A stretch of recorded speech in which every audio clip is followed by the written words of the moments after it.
ಸ್ನೇಹಿತರೆ, PVK competitive ವರ್ಲ್ಡ್ಗೆ ತಮಗೆಲ್ಲರಿಗೂ ಸ್ವಾಗತವನ್ನು ಕೋರ್ತಾ ಇದ್ದೇನೆ.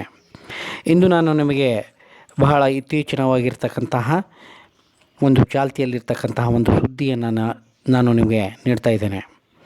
ಕರ್ನಾಟಕ ಜಾನುವಾರು ವಧೆ ಪ್ರತಿಬಂಧಕ ಮತ್ತು ಸಂರಕ್ಷಣಾ ಮಸೂದೆ ಇದಕ್ಕೆ ದಿನಾಂಕ 9/12/2020 ಘನ ಕರ್ನಾಟಕ ಸರ್ಕಾರದಲ್ಲಿ ಅಂಗೀಕಾರವಾಯಿತು.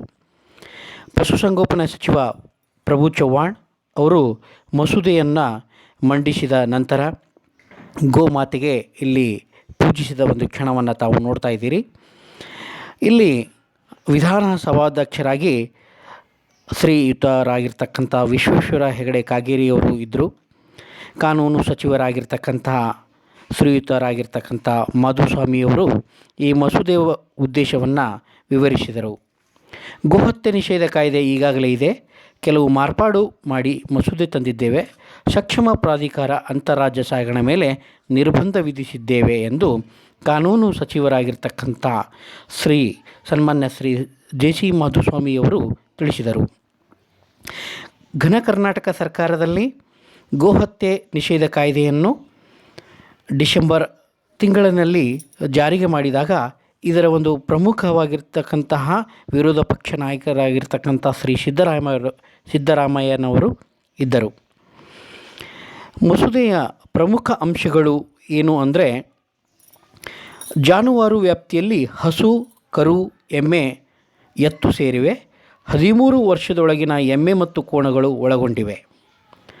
ಗೋಹತ್ಯೆ ಮಾಡಿದರೆ 3 ವರ್ಷಗಳಿಗೆ ಕಡಿಮೆ ಇಲ್ಲದಂತೆ ಗರಿಷ್ಠ 7 ವರ್ಷಗಳವರೆಗೆ ಜೈಲು ಶಿಕ್ಷೆ ಆ ಆಧಾರದ ಮೇಲೆ ಅವರಿಗೆ ನೀಡಲಾಗುತ್ತಿದೆ.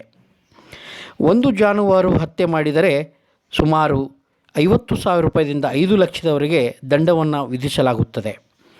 2 ಅಥವಾ ಹೆಚ್ಚಿನ ಅಪರಾಧಕ್ಕೆ 1 ಲಕ್ಷದಿಂದ 10 ಲಕ್ಷ ದಂಡ ಮತ್ತು 7 ವರ್ಷ ಕಾರಾಗೃಹವಾಸವನ್ನು ಅನುಭವಿಸಬೇಕಾಗುತ್ತದೆ. ಗೋಹತ್ಯೆ ಪ್ರಕರಣಗಳ ತ್ವರಿತ ವಿಚಾರಣೆಗಾಗಿ ಜಿಲ್ಲೆಗಳಲ್ಲಿ ವಿಶೇಷ ನ್ಯಾಯಾಲಯಗಳ ಸ್ಥಾಪನೆ ಮಾಡಬೇಕಾಗುತ್ತದೆ ಎಂದು ಈ ಒಂದು ಮಸೂದೆಯಲ್ಲಿ ತಿಳಿಸಿದ್ದಾರೆ. ಗೋರಕ್ಷಣೆಗೆ ಶ್ರಮಿಸುವವರ ವಿರುದ್ಧ ಯಾವುದೇ ಕ್ರಮ ತೆಗೆದುಕೊಳ್ಳುವಂತಿಲ್ಲ. 13 ವರ್ಷಕ್ಕೆ ಮೇಲ್ಪಟ್ಟ ಎಮ್ಮೆ ಮತ್ತು ಕೋಣಗಳನ್ನು ಸೂಕ್ಷ್ಮ ಪ್ರಾಧಿಕಾರದ ಪರವಾನಗಿ ಪಡೆದು ವಧೆ ಮಾಡಬಹುದು. ಇದಕ್ಕೆ ಪಶು ವೈದ್ಯಾಧಿಕಾರಿಯ ಪ್ರಮಾಣ ಪತ್ರ ಕಡ್ಡಾಯವಾಗಿರುತ್ತದೆ. ಗೋಹತ್ಯೆಯ ಉದ್ದೇಶದಿಂದ ಹೊರ ರಾಜ್ಯಗಳಿಗೆ ಸಾಗಣೆ ನಿಷೇಧ. ಇನ್ಸ್ಪೆಕ್ಟರ್ ದರ್ಜೆಗಿಂತ ಮೇಲ್ಪಟ್ಟ ಪೊಲೀಸ್ ಅಧಿಕಾರಿಗಳಿಗೆ ಶೋಧಿಸುವ ಮತ್ತು ಜಪ್ತಿ ಮಾಡುವ ಮತ್ತು ಈ ಸಂಶೋಧನೆ ಮಾಡುವ ಅಧಿಕಾರಗಳನ್ನು ನೀಡಲಾಗಿದೆ. ಗೋಮಾಂಸ ವಶಕ್ಕೆ ಪಡೆದರೆ ಅದು ಮನುಷ್ಯನ ಉಪಭೋಗಕ್ಕೆ ಅಲ್ಲ ಎಂದು ಪರಿಗಣಿಸಿ ನಾಶಪಡಿಸಬಹುದು.